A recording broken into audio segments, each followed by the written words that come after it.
Kembali lagi di Cerita Cinta Channel. Jangan lupa like, comment, and subscribe ya. Terima kasih. Hari itu Sophie akan dibawa ke kota. Bila kemarin Sophie terlihat terbaring lemas, kini Sophie jauh berbeda. Mungkin karena dapat energi baru dari kemarahannya, membuat Sophie terlihat lebih hidup. Sejak tadi, ia menatap sebal pada suaminya, tatapan dingin, marah, dan kesal. Mereka masih perang dingin. Sophie bahkan belum membahas anak dari wanita lain suaminya dari masa lalu. Karena Sophie pikir itu tidak penting. Lagian ia juga akan dipulangkan ke rumah orang tuanya. Sophie masih mengira semuanya akan segera berakhir saat mereka tiba di rumahnya. Sepanjang perjalanan, Sophie tertidur. Seorang perawat menemani perjalanan mereka. Dan ketika sudah keluar dari daerah terpencil di perbukitan yang jauh dari kota, mereka pindah transportasi.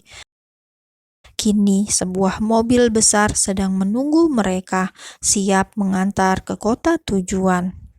"Capek?" tanya Garda saat melihat wajah kusut Sophie. Wanita itu hanya melirik, kemudian naik ke dalam mobil. Sophie memilih duduk di samping perawat. Sedangkan Garda, pria itu harus tersenyum kecut karena Sophie enggan duduk di sampingnya.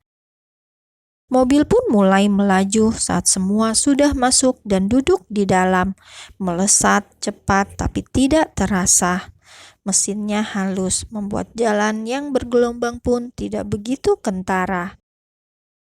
Beberapa jam kemudian, mobil besar warna putih itu berhenti tepat di halaman rumah sakit. Sophie yang terbangun merasa heran mengapa ia dibawa ke rumah sakit lagi. "Kenapa ke sini?" Garda yang baru dianggap ada oleh Sophie karena baru diajak bicara, ia pun mulai bersuara. "Kita cek semuanya dulu," ucapnya. "Aku nggak apa-apa. Jika kamu tidak peduli pada dirimu sendiri, tolong sedikit saja khawatir pada anak yang kamu kandung." Garda memasang muka serius, mungkin campur kesal karena Sophie jutek dari kemarin. Sophie memejamkan mata, menghela nafas dalam-dalam. Ia menatap perawat dan ikut masuk ke dalam rumah sakit. Di ruang pemeriksaan, Sophie berbaring karena mau di USG. Semua normal, tidak ada keluhan. Hanya saja tensi Sophie tergolong tinggi. Garda sendiri meminta penjelasan dari dokter. Ia sampai menemui dokter lagi karena belum puas saat dijelaskan. "Kamu ke depan dulu, ada yang ingin aku tanyakan pada dokter." Garda pergi menemui dokter. Di sana ia mendapat penjelasan yang sedikit berbeda, mungkin karena tidak ada Sophie di sana. "Ibu hamil itu sangat rawan, apalagi ini awal kehamilan. Kalau bisa, Pak Garda jaga mood Bu Sophie, karena suasana hatinya yang tidak bagus bisa mempengaruhi janin." Glek, Garda menelan ludah. "Ada obatnya, Dok, agar tensi istri saya cepat rendah. Saya juga heran, dia sekarang gampang marah." Penggunaan obat kurang bagus untuk ibu hamil. Yang bisa dilakukan hanya mencegah ibu hamil agar tidak gampang stres. Jangan biarkan banyak pikiran. "Ada lagi, Dok." "Semuanya bagus, kesehatan Bu Sophie cukup bagus. Hanya itu saja yang bermasalah, tensinya terlalu tinggi." Garda mengusap pelipisnya. "Baik, Dok." Tiba di parkiran, Garda langsung masuk ke dalam mobil. Di sana, Sophie sudah menunggu sejak tadi. "Apa yang dokter katakan?" tanya Sophie tiba-tiba kepo karena suaminya lama kembali. "Bukan apa-apa." Garda kemudian bicara pada supir. Ia menyebut alamat yang akan mereka tuju, bukan alamat rumahnya, melainkan rumah kediaman Papa Danu, orang tua Sophie. Benar-benar diantar pulang. Sudut bibirnya tertarik ke atas. Sophie tersenyum kecut. Bukannya harus senang, tapi mendadak ia merasa melo. Ini pasti karena hormon kehamilan. Mengapa aku jadi bad mood? Berembus, mobil kembali melaju seperti yang sudah-sudah. Suasana di dalam kendaraan itu seperti gua, sepi dan terasa horor. Cit! Dengan perhatian, Garda membantu Sophie turun. Meski awalnya enggan, Sophie akhirnya mau saja menyambut uluran tangan suaminya untuk turun dari mobil. Ting tung, ting tung. Mah, panggil Garda. Mereka kemana? Apa tidak ada di rumah? Tanya Sophie yang khawatir. Aku telepon dulu, sela Garda. Ia memang belum menghubungi mertuanya itu, jadi tidak tahu apa mama dan papa mertuanya ada di rumah. Ting tung, ganti Sophie yang memencet bel pintu rumahnya, tapi tidak ada sautan. Namun beberapa saat kemudian sebuah mobil hitam masuk, baru berhenti. Dua orang langsung keluar dan menghampiri Sophie. Sophie, panggil Mama Hana. Mama jelas kaget, putrinya yang lama tidak ada kabar kini sudah pulang. Begitu juga Papa Danu, ia langsung memeluk tubuh putrinya. Kamu kemana, Sophie? Kenapa suka sekali membuat kami jantungan? Papa Danu khawatir, tapi juga ingin marah. Pah, Mah, jangan marahi Sophie. Sophie hamil, jadi jangan dimarahi. Sela Garda bak prajurit kesiangan. Mama dan papa mertuanya langsung menatap Garda, kemudian melihat perut Sophie. Hamil? Tanya mama dan papa bersamaan. Wajah mereka nampak sangat terkejut. Sophie sudah kabur lumayan lama, kok hamil? Anak siapa? Mama Hana gelisah. Ya Tuhan Sophie, kamu benar-benar ingin menyiksa papa. Sama seperti istrinya, Papa Danu pun bertanya-tanya dalam hati, putrinya itu hamil anak siapa? Di dalam rumah, Papa Danu sedang berbicara dengan menantunya di ruang tamu. Mereka berdua mengobrol, entah apa saja yang mereka bicarakan. Sepertinya tidak jauh-jauh dari tema tentang Sophie. Kepergian Sophie memang menciptakan banyak masalah dan pasti membuat semua orang kepikiran, terutama keluarga Sophie dan suaminya. Sedangkan Mama Hana, ia kini menginterogasi putrinya di dapur. Ia tatap putrinya dengan wajah serius. Mama Hana sedang mencari kepastian tentang anak yang dikandung Sophie. Bagaimana bisa Sophie kabur ketika sedang hamil? Mama Hana ingin tahu siapa ayah anak itu. Bener, ini anak Garda, tanya Mama sambil bisik-bisik. Pandangan Mama Hana tertuju pada perut Sophie. Takut menantunya mendengar Mama bicara amat pelan. Mama juga sesekali sambil menoleh ke belakang, takut jika tiba-tiba Garda mendadak masuk menghampiri mereka. Sophie hanya memasang muka masam. Kenapa ibunya sendiri meragukan anak yang ia kandung? Kesal, Sophie mengambil minum dari kulkas dan meninggalkan mamanya. Sof, Mama bicara sama kamu, cegah Mama Hana sambil memegangi tangan putrinya ketika Sophie mau meninggalkan dapur.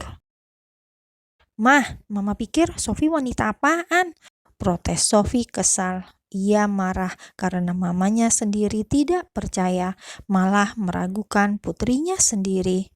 Mama mau jawaban dari kamu sendiri, jujur sama Mama. Astaga, Mama. Sophie menghela nafas panjang. Ia mengusap wajahnya dengan kasar. Kemudian tiba-tiba Garda masuk, membuat Mama Hana melepaskan putrinya. Sof, sudah minum obatnya? Tanya Garda sok perhatian. Sepertinya Garda sempat menguping tadi. Sophie menggeleng, kemudian melangkah meninggalkan Garda dan juga mamanya. Sophie berjalan sambil menahan kesal pada sang mama. Dulu dipaksa menikah, sekarang sudah menikah dengan pria pilihan mereka, kini sudah hamil anak pria tersebut. Malah dicurigai. Sophie yang sedang hamil pun dengan keadaan hormon dan mood yang naik turun tidak bisa mengendalikan emosinya. Ia masuk kamar lamanya dengan kasar, menutup pintu hingga mengeluarkan suara keras. Brak! Papa Danu hanya bisa memijit pelipisnya mendengar keributan itu, sedangkan Mama Hana ia sama pusingnya dengan sang suami. Lain halnya dengan Garda, ia menahan nafas sejenak, kemudian masuk kamar Sophie. Klek! Garda masuk, matanya memindai seluruh ruangan kamar yang identik dengan warna ungu tersebut, ditambah wallpaper yang cukup manis, meski kecil tapi sepertinya nyaman. Tanpa bicara, ia langsung merebahkan tubuhnya di atas ranjang. Sophie yang semula duduk di meja rias menatap aneh pada tingkah suaminya. Kenapa dia belum pulang? Beberapa saat kemudian terdengar deru mobil berhenti di depan rumah. Cepat sekali mereka datang, gumam Garda, kemudian beranjak. Pria itu lalu meninggalkan kamar tanpa satu patah kata pun. Sementara itu, Sophie masih bengong, terpaku di tempat. Garda seolah tidak menatapnya dan menganggap ia hanya angin. Beberapa saat kemudian, pintu kembali terbuka. Garda muncul dengan menarik 2 koper. Dia bahkan mengantar semua baju-bajuku. Astaga, Sophie menatap sebal pada suaminya. Apakah secepat itu suaminya memulangkan semua pakaian-pakaian Sophie? Taruh di sana, seru Garda sambil menoleh. Ia bicara pada seseorang di luar kamar dan Sophie tidak tahu siapa itu. Perasaan pakaianku tidak sebanyak itu dan ini bukan koper-koperku. Sophie bertanya-tanya dalam hati ketika Garda kembali memasukkan barang-barangnya ke dalam kamarnya. Tunggu, ini bukan milikku, sela Sophie ketika suaminya memasukkan tas koper lain ke dalam kamar. Punyaku, jawab Garda singkat. Lah, ngapain punya dia dibawa ke sini?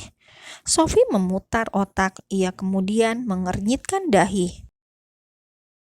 Kamu mau nginep di sini?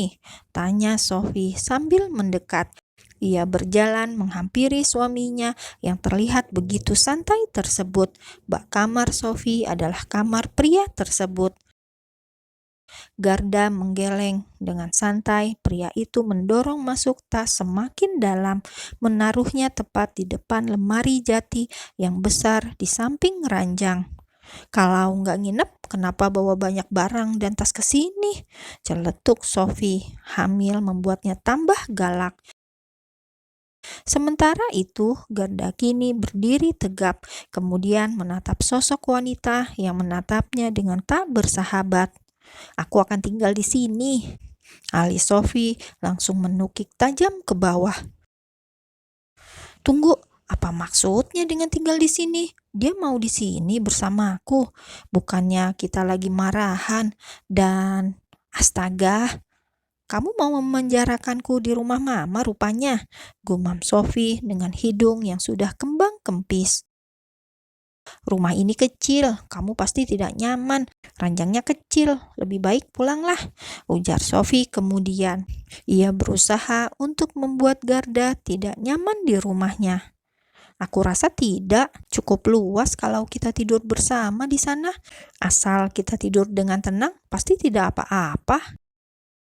Sophie menghela nafas dengan berat. Ia pikir Garda sudah melepaskan dirinya saat akan diantar pulang. Tidak taunya pria itu malah ikut. Kalau begini ia tambah sebal dengan Garda.